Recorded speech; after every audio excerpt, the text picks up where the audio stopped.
Wasiu ti dèrò kóòtù o, ẹran ńlá kan ló jí gbé. Iléeṣẹ́ ọlọ́pàá ti wọ́ ọkùnrin ẹni ọdún márùndínlógójì kan Adébáyọ̀ Wasiu lọ sílé ẹjọ́ májísírèètì kan tó wà ní Adó Èkìtì. Ọ̀daràn náà tó ń gbé l'Adó Èkìtì làwọn ọlọ́pàá wọ́ lọ sílé ẹjọ́ lórí ẹ̀sùn kan ṣoṣo tó rọ̀ mọ́ olè jíjà.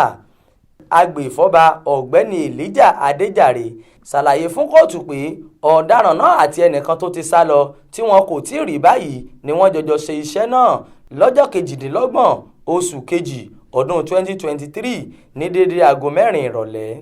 Ó ṣàlàyé pé ọ̀daràn náà àti ẹnìkan tí àwọn ọlọ́pàá sì ń wá báyìí ni wọ́n jọjọ jí ìyá ewúrẹ́ kan tí owó rẹ̀ jẹ́ ẹgbẹ̀rún lọ́nà 50 náírà tó jẹ́ ti ọ̀gbẹ́ni Abdulrahman Ìdòwú gbé. Ẹ̀sẹ̀ yìí ló sọ pé ó lòdì sí òfin olè jíjà àti ìpínlẹ̀ Èkìtì tí wọ́n kọ lọ́dún 2021.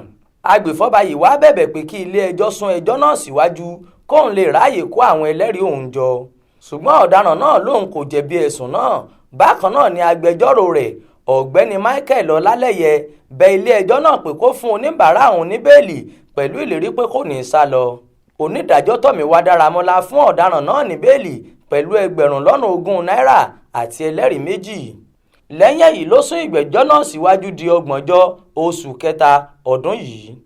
Taofik Sodiq ló ṣàkójọpọ̀ ìròyìn yìí fún iléeṣẹ́ tẹlifíṣàn Aláròye online. Ismail Adéẹyọ ló kà á sétígbọ̀ọ́ yín.